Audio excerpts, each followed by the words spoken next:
I am still not sure what leaves me more incredulous, that a 42-year-old father of two is taking long pulls out of a Monster Energy bottle on a hot Columbus afternoon, or that the 42-year-old is a remade Tiger Woods who has somehow come back from the dead to lead real, actual PGA Tour events. For the first time in this remarkable 2018 return, Tiger held the lead on the weekend of a PGA Tour event. Woods got to 11 under late in his third round of the Memorial, pulling even with Kyle Stanley at 11 under for a moment. He'd bob and weave around that leading number for an hour on Saturday before getting in the house at 9 under, safely inside the top 10 and probably within striking distance going to Sunday at Weirfield Village. After opening with an ugly 39 on his front nine Thursday morning, Woods posted a second 9.33 and followed it up with two straight rounds of 67. The scary part is it could have been so much better. Here are 5 quick takeaways from another impressive checkpoint in this comeback. Tiger is so F***ing dialed in, it's hard to overstate how well Tiger is striping the ball this week at Memorial.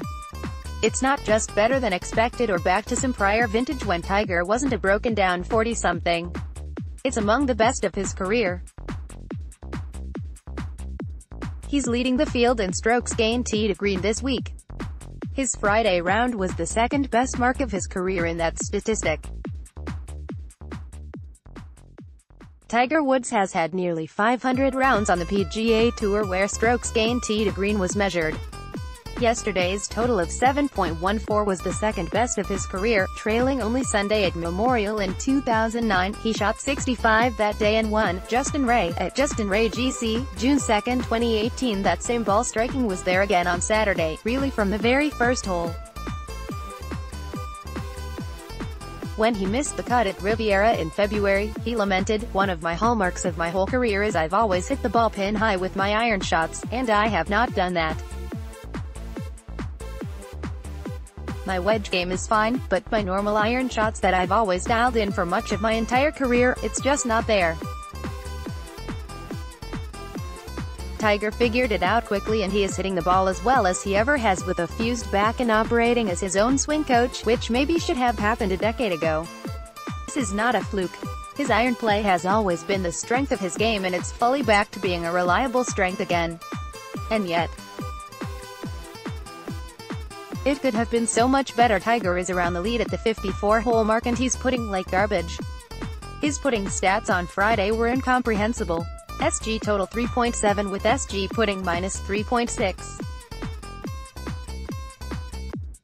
Coulda, woulda, shoulda, been like 3 to 5 strokes better. Mark Brody, at Mark Brody, June 2, 2018. He was second to last in putting on Friday and Saturday wasn't an improvement. He's leaving a lot out there and not capitalizing on that sublime ball striking. He said yesterday's round could have been a 62 or 63 instead of a 67. On Saturday, he stuffed it to birdie distance on the second hole, third hole, and fourth hole and missed each birdie putt to begin the day with a bunch of disappointing pars. Unlike some swing defect that may need a week or a month to fix, the putter can be a fickle club that comes and goes in an instant.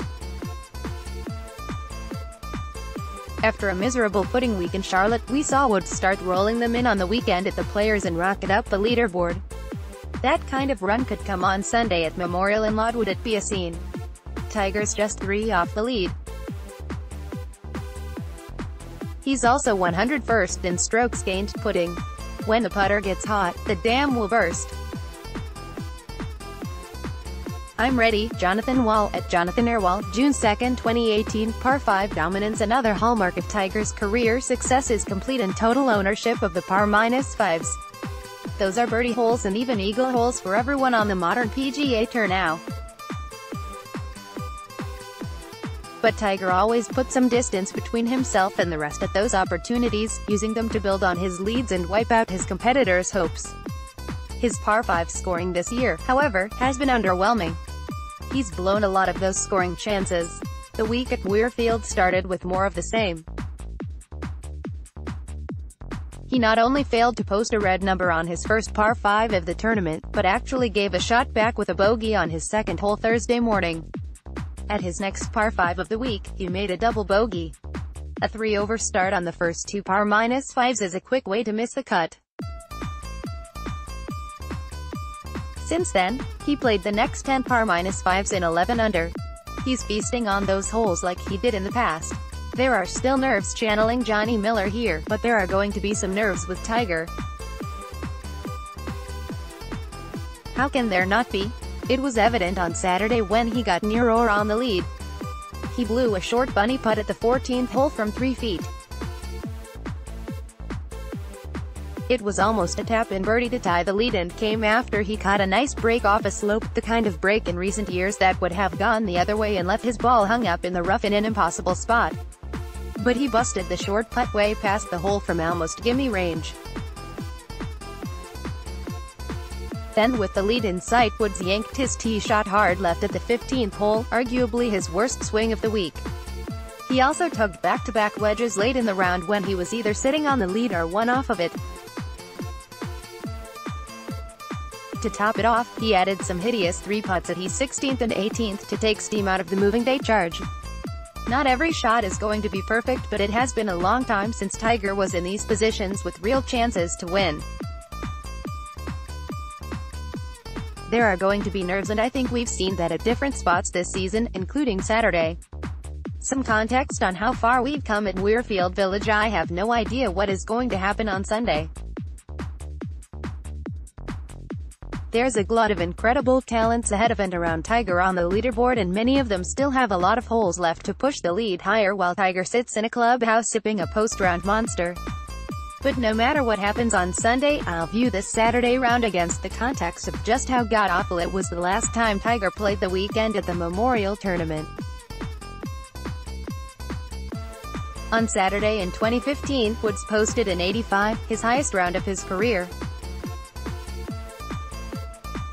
He was wild off the tee, a complete mess with his irons, had short game yips, and couldn't make a putt. Every break that could bounce bad did bounce bad. It was depressing and alarming, and no matter your opinion of him, you had to feel some empathy. That Saturday 85 was the start of a generally miserable summer, and then 2 years on the shelf rehabbing various back surgeries of different severity. Now he's hitting at 330 yards off the tee with some of the fastest club head speed on tour. He's back to being money with his irons, historically the strongest differentiator of his career. Those short game yips are long gone, and he's found the touch that got him out of impossible situations so many times the last 2 decades. And he's making almost every cut and sometimes even contending with regular late Sunday tee times. He'll play late in the day again this Sunday, which, given where he was the last time we saw him at this venue, is context and an achievement worth appreciating.